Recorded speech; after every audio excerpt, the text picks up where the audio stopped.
Hello everyone, I am Sakshi Agarwal and I welcome you all on Mehnati Bacche. जिमें कि तुहानू पता है अपनी मॉडर्न हिस्टरी की सीरीज़ चल रही है। 10 पार्ट्स ऑलरेडी डिस्कस हो चुके हैं। अज 11 पार्ट डिस्कस करांगे तो इस तो बाद 2 वीडियोज़ होर अपलोड होंगे मॉडर्न हिस्टरी के उपर। ओके, कई बच्चे कह रहे हैं कि बड़ा स्लो चलता पाया है, थोड़ा फास्ट कराओ। देखो, अच्छे तरीके नाल करांगे, जो भी करांगे फायावर्ट करन दा कोई फ़ायदा नहीं है। इस सीरीज़ देखने के नाल तुहानू 2 फायदे हो रहे हैं। एक तो तुहाडी मॉडर्न हिस्टरी कवर हो रही है, ठीक है। इस तो बाद थोड़ा जिहा पार्ट रह जाता है जोड़ा पढ़न के लायक बचता है, क्योंकि मैं थोड़ा मेन सारी चीज़ां वीडियो के ही करवा रही हैं। तो वो नाल ही थोड़े प्रीवियस ईयर के क्वेश्चंस भी हो रहे हैं। ओके, सो थोड़ा एफर्ट थोड़ा खुद भी अपने लैवल पर करना तो पऊगा। बस इस तो बाद 2 वीडियोज़ हो रहे हैं, फिर मॉडर्न हिस्टरी खत्म। ओके, जोड़े भी स्टूडेंट्स ने पिछले 10 पार्ट्स नहीं देखे ज़रूर देखो। ये वीडियोज़ बहुत ज़्यादा थोड़े काम आन गया। ये इंपॉर्टेंस थोड़ा पेपर च जाके पता लगूगी। ओके, जिन्होंने चैनल सबसक्राइब नहीं किया सबसक्राइब करो, तो लेटेस्ट वीडियोज़ की नोटिफिकेशन के लिए बैल आइकन क्लिक करो। तो जिन्होंने वीडियोज़ तो फायदा हो रहा है, जिन्होंने लगता है कि वीडियोज़ अच्छियाँ ने, तो वीडियोज़ को लाइक करो। सो सब तो पहला देखते हैं क्वेश्चनस। सो सब तो पहला अपने को क्वेश्चन है कि साबरमती आश्रम जोड़ा है वो कितने है। डांडी मार्च वैसे मैं तुहानू दस्सिया सीगा, बट ये क्वेश्चन उदों नहीं करवा पाई सी, सो अज करांगे। नैक्सट है गांधी अर्बन पैक्ट के रिलेटेड। उस तो बाद अगला क्वेश्चन गवर्नमेंट ऑफ इंडिया 1935 के नाल रिलेटेड है। नैक्सट गांधी अर्बन पैक्ट जी राउंड टेबल कॉन्फ्रेंस हुई सी उन्होंने रिलेटेड है क्वेश्चन। तो उस तो बाद अज का लास्ट क्वेश्चन है कि पाकिस्तान जी टर्म है वो किने दिती। ओके, सो अज का लैक्चर स्टार्ट करते हैं। देखो, पिछले लैक्चर आप डिस्कस किया कि सिविल डिसोबीडेंस मूवमेंट है जी स्टार्ट हो गई सी। ओके, हुण जो सिविल डिसोबीडेंस मूवमेंट है जी जो स्टार्ट हो चुकी सी, उसके दौरान ही 1930 की गल करिए अगर आप, उसके दौरान साइमन कमीशन की रिपोर्ट जी है वो आ जाती है। ठीक है, आपने पढ़ा सी ना, साइमन कमीशन इंडिया के 1928 आता है तो गो बैक साइमन के नारे लगाते हैं। ठीक है, बट उन्होंने अपनी रिपोर्ट तो देनी है। सो फाइनली 1930 के साइमन कमीशन की रिपोर्ट आई, बट वो रिपोर्ट के नाल इंडियंस बिल्कुल भी खुश नहीं सी, बिकॉज वो इंडिया को डोमीनियन स्टेटस देने की गल किते भी नहीं की गई सी। ओके, सो उस टाइम पे जेडे वाइसराय सी वो सी लॉर्ड इरविन। उन्होंने की सी कि इंडियंस दे विच ते ब्रिटिश गवर्नमेंट दे विच थोड़े जे रिलेशनस नूं सुधारिया जाए।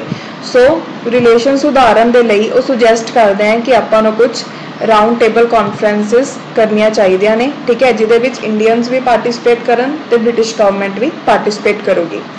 सो उन्हां दे सुजैशन ते finally first round table conference है जी वो होंगी है नवंबर 1930 तो लैके जन 1931 दे विच। ओके, बट जी फस्ट राउंड टेबल कॉन्फ्रेंस है ना तो वह पार्ट महात्मा गांधी बनते हैं, ना ही इंडियन नेशनल कांग्रेस उन्होंने अटेंड कर दिया। Okay, first round table conference को किहदे द्वारा अटेंड किया जाता है, एक मुस्लिम लीग के द्वारा, तो हिंदू महासभा, तो कुछ प्रिंसली स्टेट्स के प्रिंसिस के द्वारा। ओके, सो याद रखना है इस मेन गल ये कि ना तो महात्मा गांधी पार्ट बने सी फस्ट राउंड टेबल कॉन्फ्रेंस का, ना ही Indian National Congress. Okay, so हुण इस तो बाद की हुंदा है, इस तो बाद सो नैक्सट हुण आपां डिस्कस करते हैं एक पैक्ट बारे, वो हैगा गांधी इरविन पैक्ट। ओके, इनू दिल्ली पैक्ट भी बोलते हैं।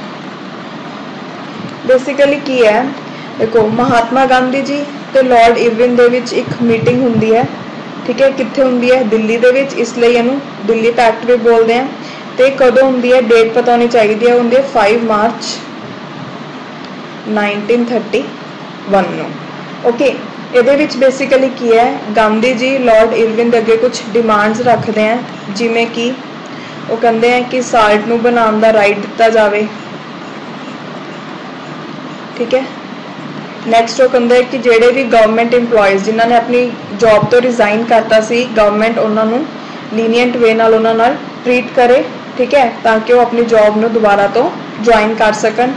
तो थर्ड इस मेन गल ये कहते हैं कि जेडे भी पॉलीटिकल प्रिजनर्स जेडे कि मूवमेंट के दौरान नॉन वायलेंट रहे उन्होंने छड़ दिता जाए। ओके, सो इरविन कहते हैं ठीक है, मान लें गांधी जी दी जो डिमांड्स हैं।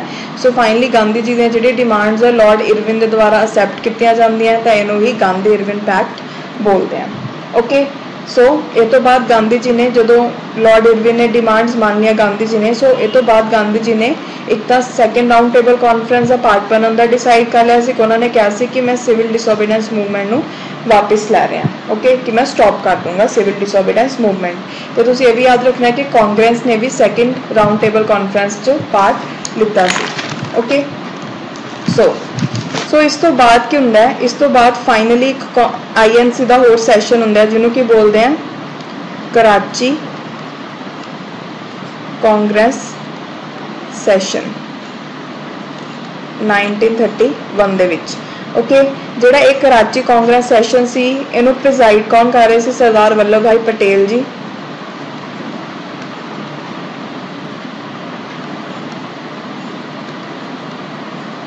ओके ਇਹਦੇ ਵਿੱਚ बेसिकली गांधी इरविन पैक्ट ਨੂੰ इंडोर्स किया जाता है।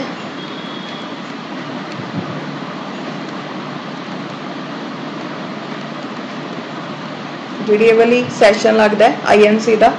ओके तो ये दो रेजोल्यूशनस पास किए जाते हैं, और रेजोल्यूशनस कादे उपर से पता होना चाहिए। पहला सीगा फंडामेंटल राइट्स के उपर, तो सैकेंड सी नैशनल इकनॉमिक प्रोग्राम के उपर, नैशनल इकोनॉमिक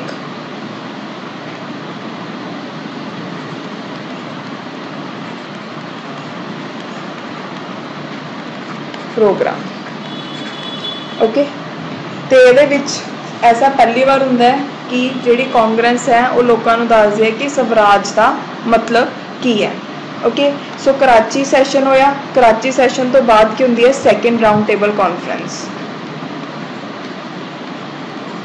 ये कदों होंदी है 1931। तो उन्हें मेन ईयर याद रखना है कदों ही है। हुण आपां 1931 पहुंच के, जिहड़ी फर्स्ट सी वो 1930 च होई है, जिहड़ी सैकेंड राउंड टेबल कॉन्फ्रेंस है वो 1931 च होई। ओके हुण देखो ਇਹਦੇ ਵਿੱਚ बेसिकली की ਹੁੰਦਾ है, ਹੁਣ देखो ਜਿਹੜੀ कॉन्फ्रेंस है ਇਹਨੂੰ ਅਟੈਂਡ ਕਰਨ ਦੇ ਲਈ ਗਾਂਧੀ ਜੀ ਜਾਂਦੇ ਹਨ ਲੰਡਨ। ਤਾਂ ਗਾਂਧੀ ਜੀ ਉੱਥੇ ਫਿਰ ਬ੍ਰਿਟਿਸ਼ ਗਵਰਨਮੈਂਟ ਦੇ ਅੱਗੇ ਡਿਮਾਂਡ ਰੱਖਦੇ ਕਿ ਇੰਡੀਆ ਨੂੰ ਡੋਮੀਨੀਅਨ ਸਟੇਟਸ ਪ੍ਰੋਵਾਈਡ ਕੀਤਾ ਜਾਵੇ, ਬਟ ਉਹ ਮੰਨਣ ਤੋਂ ਇਨਕਾਰ ਕਰ ਦਿੰਦੇ ਆ। ਤਾਂ ਫਾਈਨਲੀ ਗਾਂਧੀ ਜੀ ਨਿਰਾਸ਼ ਹੋ ਕੇ ਵਾਪਸ ਇੰਡੀਆ ਆ ਜਾਂਦੇ ਆ, ਤੇ ਇੰਡੀਆ ਆ ਕੇ ਉਹ ਸਿਵਲ ਡਿਸਓਬੀਡੈਂਸ मूवमेंट ਦਾ फेज़ 2 लॉन्च कर ਦਿੰਦੇ ਆ। ओके फिर इस तो बाद की होंदा है, इस तो बाद जिहड़ी ब्रिटिश गवर्नमेंट है वो चेंज हो जाती है, तो न्यू वाइसराय बन जाते हैं। कौन? न्यू वाइसराय की अपॉइंटमेंट होंदी है वो होंदे हैं विलिंगडन। ठीक है तो जिहड़े न्यू वाइसराय होंदे हैं ये की कहते हैं? ये कहते हैं कि जिन्ने भी लीडर्स है इंपॉर्टेंट उन्होंने अरेस्ट करने का ऑर्डर दिता जाता है, क्योंकि की होंदा है सिविल डिसोबीडेंस मूवमेंट दोबारा तो लॉन्च हो जाती है, तो इन्हों का मेन मकसद ये होंदा है कि दोबारा तो कोई भी मूवमेंट को लॉन्च किया करन दिता ना जाए। तो ये की करते हैं, ये कह देंगे भी जिन्ने भी लीडर्स हैं उन्होंने अरेस्ट किया जाए। ओके गांधी जी को भी अरेस्ट कर लिया जाता है उस टाइम पे। ठीक है प्रैस को बैन किया जाता है। मेन की होंदा है गांधी जी का अरेस्ट हो जाता है। ठीक है प्रैस के उपर बैन लग जाता है, तो जी कांग्रेस है वो सैशन के उपर बैन लगा दिता जाता है। ओके सो फाइनली तो इस तो बाद की होंदा है फाइनली अप्रैल 1934 ਦੇ ਵਿੱਚ गांधी जी फाइनल तौर पर सिविल डिसोबीडेंस मूवमेंट को खत्म कर देंगे। ओके हुण मतलब पूरे तरीके नाल इहनूं खत्म किया गया सी सिविल डिसोबीडेंस मूवमेंट को 1934 ਦੇ ਵਿੱਚ। ओके सो देखो ये तो बाद फाइनली ब्रिटिश गवर्नमेंट एक होर चाल चलती है, वो की होंदी है वो लॉन्च करते हैं कॉम्यूनल अवार्ड नूं। ठीक है सब तो पहला कि कदों लॉन्च करते हैं ये पता होना चाहिए। बेसिकली कॉम्यूनल अवार्ड नूं 16 अगस्त 1932 दे विच लॉन्च किया जाता है, किदे थ्रू ब्रिटिश प्राइम मिनिस्टर जिहदा नाम सी रामसे मैकडोनल्ड। ठीक है हुण रामसे मैकडोनल्ड का नाम किवें याद रहूगा?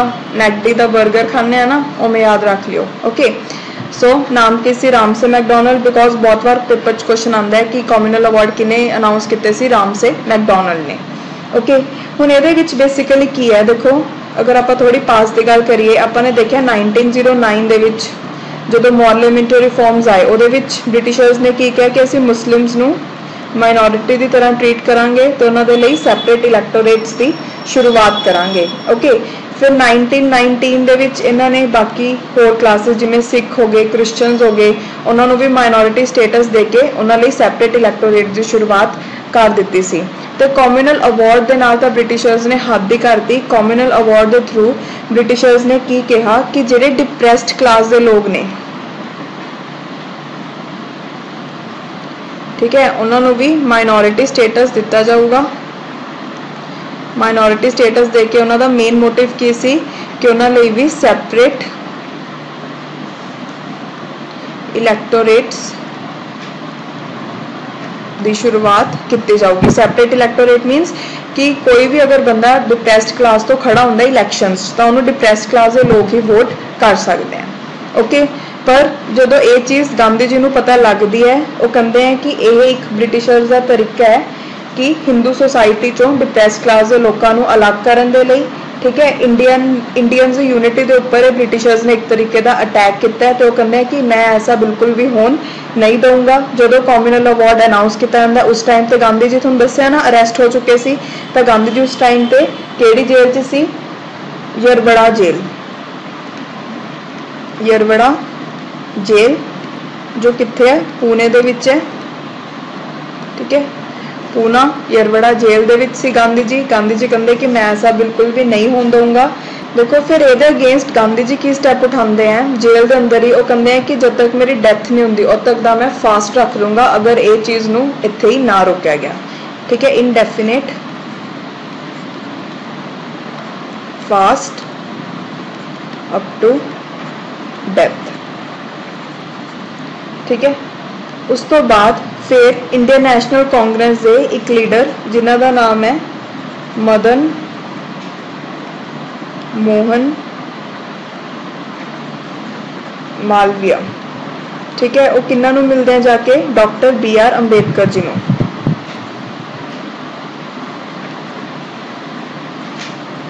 डॉक्टर BR अंबेडकर जी उस टाइम ते डिप्रैस्ड क्लास के लीडर होंगे, ठीक है, उन्होंने रिप्रजेंट कर रहे होंगे। सो मदन मोहन मालवीय डॉक्टर BR अंबेडकर जी को जाके मिलते हैं कि प्लीज़ तुसी ये चीज़ नाल एग्री ना करियो, ठीक है। So finally doctor BR Ambedkar ji Gandhi ji को मिलने के लिए राजी हो जाते हैं। तो गांधी जी तो डॉक्टर BR अंबेडकर दे विच एक पैक्ट साइन होंदा है जिन्होंने की बोलते हैं पूना पैक्ट। पूना पैक्ट क्यों बोलते हैं? बिकॉज वो पूना दे विच साइन किया गया होंदा जिथे महात्मा गांधी जी जेल च सी। ओके, सो फाइनली एक पैक्ट साइन होंदा है डॉक्टर BR अंबेडकर जी दे विच एंड महात्मा गांधी जी दे विच। वो पैक्ट नूं की बोलते हैं? पूना पैक्ट। ओके, ये इंपॉर्टेंट है, याद रखना है। हुण तुहानूं एक होर गल पता होनी चाहिए है कि जिहड़ा पूना पैक्ट है उहदे मतलब उहदे लई डॉक्टर BR अंबेडकर जी राजी क्यों होंदे हैं? देखो हुण आपां पढ़दे हैं कि जिहड़ा पूना पैक्ट है उहदे विच की गल्लां कहीआं गईआं। इहदे विच ये कहा गया कि जिहड़े डिप्रैस्ड क्लास के लोग हैं उन्होंने लिए सैपरेट इलैक्टोरेट्स का जिहड़ा प्रोविजन है उन्होंने नहीं मन्निया जाऊगा। इस तो उल्ट उन्होंने ज्वाइंट इलैक्टोरेट्स उन्होंने किए जाएंगे। बस नाल एक कंडीशन होर की जोड़ती कि जिहड़े नंबर ऑफ सीट्स रिजर्वड है उन्होंने डिप्रैस्ड क्लासिस लिए उन्होंने नंबर इनक्रीज कर दिता जाऊगा। बेसिकली पहला 71 सीट्स रिजर्व सी तो उन्होंने बढ़ा के फिर कितना कर दिता गया सी 147 किहदे विच प्रोविंशियल लैगिस्लेचर। ओके, बस याद रखना है कि जिहड़ियां रिजर्व सीट्स है उन्होंने नंबर इनक्रीज कर दिता गया सी डिप्रैस्ड क्लास के लोगों के लिए। ओके, पूना पैक्ट दे विच। सो इनू बोलते हैं पूना पैक्ट, ठीक है। तो ये जो पूना पैक्ट होया सी इनू भी गवर्नमेंट ने कम्यूनल अवार्ड दे विच एक अमेंडमेंट की तरह लिता ब्रिटिश गवर्नमेंट ने। तो तो बाद की होया? ये तो बाद 1932 दे विच थर्ड राउंड टेबल कॉन्फ्रेंस हुई, पर उहदे विच ना तो गांधी जी गए ना ही इंडियन नैशनल कांग्रेस ने पार्टिसिपेट किया। ओके, सो इस तो बाद finally government of India act 1935 आया। ये एक्ट के बारे तुसी अपने आप पढ़ोगे, बहुत ही ज़्यादा इंपॉर्टेंट एक्ट है, इनू अच्छे तरीके नाल तुसी पढ़ोगे। ओके, तो ये तो बाद हुण आपां एक होर छोटी जी चीज़ डिस्कस करते हैं, वो हैगी डिमांड ऑफ जिहड़ा पूना पैक्ट है वो साइन होया सी 25 सितंबर 1932 दे विच, ठीक है। टाइमलाइन याद रखनी है ना, सो याद रखना है कि 1932 दे विच होया। तो बाद finally government of India act 1935 आया। देखो एक आप छोटा जिहा न्यू टॉपिक पढ़ते हैं, उसका नाम है डिमांड फॉर पाकिस्तान। ठीक है, ये बेसिकली की सी, देखो ये फैक्ट की तरह याद रखनी है, कुछ फैक्ट्स हैं। 1930 दे विच एक परसन सी जिन्हों का नाम से इकबाल, उन्होंने की कहा कि जिहड़े नॉर्थ वैसट प्रोविंसिस हैं तो कश्मीर है, ठीक है, उन्होंने मुस्लिम स्टेट बनाया जाए फैडरेशन के अंदर ही, इंडियन फैडरेशन के अंदर ही जिहड़े नॉर्थ वैसट प्रोविंसिस हैं तो कश्मीर है, उन्होंने मुस्लिम स्टेट बनाया जाए। ओके, ये किन्ना ने कहा सी? इकबाल ने कहा सी, ये याद रखना है। उस तो बाद फिर नैक्सट 1933 दे विच एक होर परसन दे बारे चीज़ याद रखनी है। एक परसन सी जिहदा नाम सी चौधरी रहमत अली। ठीक है, इन्होंने टर्म दी सी पाकिस्तान। अगर पूछा जाए ना कि टर्म पाकिस्तान किन्ना ने दी सी? चौधरी रहमत अली ने। ओके, अब हजे दे लई आ दो फैक्ट्स याद रखने हैं। हुण आपां डिस्कस करते हैं क्वेश्चन, तो जिहड़ा कल लास्ट पार्ट होगा उहदे विच जो भी अपने टॉपिक्स बच के सारे डिस्कस कर लांगे। तो जिहड़ी नैक्सट वीडियो होगी, मतलब हिस्टरी की जिहड़ी लास्ट वीडियो है, उहदे विच जिहड़े भी लीडर्स हैं उन्होंने उपर भी बहुत क्वेश्चन आए हुए हैं, उन्होंने डिस्कस करांगे। ओके, सो क्वेश्चन देखो, साबरमती आश्रम जिहड़ा कि सैटअप किया सी महात्मा गांधी जी ने, किहड़ी प्लेस ते है? मैं दस्सिया सी तुहानूं कित्थे है ये, दैट इज अहमदाबाद। नेक्स्ट है, in the context of Indian freedom struggle which one of the following movement is associate with Gandhi Irwin pact नाल केड़ी मूवमेंट रिलेटेड है? Non cooperation movement, Swadeshi movement, quit India movement? नहीं, केड़ी है? Uh, that is civil disobedience movement. Okay, next है, who describe government of India act 1935 as new charter of bondage? कि एक नवी चीज़ है सानू बॉन्ड करन दी, ठीक है, इंडियंस नू। किन्ना ने कहा सी? ये याद ही रखना एज अ फैक्ट, ये कहा सी जवाहरलाल नेहरू जी ने। ओके, नेक्स्ट क्वेश्चन थोनू पूछा गया कि केड़ी स्टेटमेंट रॉन्ग है? सब तो पहला है, Mahatma Gandhi attend first round table conference on behalf of Congress party. नहीं, ये मैं तुम्हें दस चुकी है ना कि महात्मा गांधी जी ने नहीं अटेंड की सी, सो रॉन्ग स्टेटमेंट पूछे, मतलब ये की स्टेटमेंट है? रॉन्ग है। Civil disobedience movement was withdrawn immediately after signing of Gandhi Irwin pact? नहीं, वो एक बारी वैसे विदड्रॉ हो गई सी, बट पूरे अच्छे तरीके नाल दस्सिया सी ना 1934 च जाके विदड्रॉ हुई। सो ये वाली स्टेटमेंट भी की है? रॉन्ग। उन्होंने रॉन्ग पूछा तो मैं टिक लगा रही हूँ, वैसे रॉन्ग है। नेक्स्ट है, viceroy Irwin turn down Gandhi's demand to commute the death sentence of Bhagat Singh and comrades to life sentence. देखो साइमन कमीशन दे विच आपां पढ़िया सीगा कि साइमन कमीशन जो इंडिया च आंदा है उदों अलग अलग जगह ते प्रोटेस्ट हुंदी है, हड़ताल्स हुंदी है ना। जो साइमन कमीशन लाहौर पहुंचा, उस प्रोटेस्ट दे विच लाला लाजपत राय जी भी पार्टिसिपेट कर रहे सी, तो उत्थे पुलिस ने की करवाया? लाठीचार्ज करवाता, तो बहुत ज़्यादा इंजर हो गए सी लाला लाजपत राय जी, तो फाइनली उन्होंने डेथ हो गई सी। जिहड़ा पूरा इंसीडेंट है वो भगत सिंह जी ने अपनी अखां दे नाल देखा, तो उन्होंने उदों फैसला किया कि मैं ये चीज़ का बदला लूँगा कि लाला लाजपत राय जी की डेथ होगी ना, तो उन्होंने सोचा कि ये चीज़ का मैं बदला लूँगा। हुण देखो एक होर फैक्ट पता होना चाहिए, जिहड़ी लाठीचार्ज का ऑर्डर सी उस टाइम वो दिता किने सी? वो दिता सी superintendent of police James Scott ने। ओके, सो मतलब मेन मारना किनूं हुंदा? जेम्स स्कॉट नूं, बट भगत सिंह जी ते शिवाराम राजगुरु जी किनूं शॉट कर दिंदे एक्सीडेंटली? सॉन्डर्स नूं। ओके, मारना सी जेम्स स्कॉट नूं, बट किहदी डेथ हो जाती है? सॉन्डर्स दी। सो इस चीज़ तो बाद जी ब्रिटिश गवर्नमेंट है वो भगत सिंह जी को डेथ सेंटेंस दे देंदी है, तो गांधी जी कहते हैं कि जी उन्होंने डेथ सेंटेंस है उन्होंने घटा के उन्होंने लाइफ सेंटेंस दी जाए, डेथ सेंटेंस की सज़ा उन्होंने माफ़ कर दी जाए, ठीक है, कि उन्होंने लाइफ सेंटेंस कन्वर्ट किया जाए। बट जो लॉर्ड इरविन होंगे वो मनन तो इनकार कर दिंदा है। सो ये स्टेटमेंट की है, ये ठीक है, तो आपने तो रॉन्ग पूछा है, तो इन्हों आप क्रॉस लगावांगे। ओके, वैसे ठीक है बट रॉन्ग पूछा तो क्रॉस।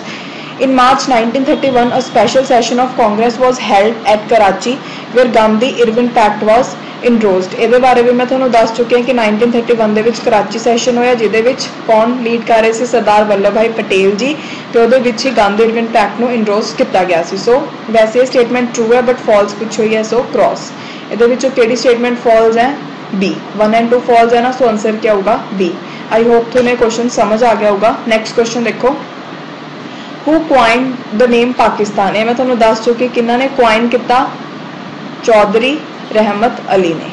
ओके सो अज के लैक्चर इन्ना ही, जो बचे टॉपिक्स हैं वो आप नैक्सट लैक्चर करांगे। कल खत्म हो जूगी एक तरीके नाल मॉडर्न हिस्ट्री, ठीक है। कल अपना 12th लैक्चर होगा, जो 13th लैक्चर होगा वो जोड़े मेन लीडर्स हैं जिमें महात्मा गांधी जी, एनी बिसंट, ओके, एवं होर भी लीडर्स हैं, उन्होंने उपर क्वेश्चन आए हुए हैं, उन्होंने सारे डिस्कस करांगे। तो जो चीज़ा उन्होंने बारे थोड़ा होर पता होनी चाहिए ने, जिदे उपर क्वेश्चन आ सकते हैं उन्होंने भी डिस्कस करांगे। ओके सो फाइनली 2 दिन के अंदर अंदर हूँ अपनी हिस्ट्री है जी कंप्लीट हो जूगी। सो अच्छे तरीके नाल अपनी तैयारी करते रहो, पॉजिटिव माइंड नाल अपनी तैयारी करो। ओके सो आज लिए इन्ना ही, मिलते हैं next lecture. Thank you so much and have a nice day.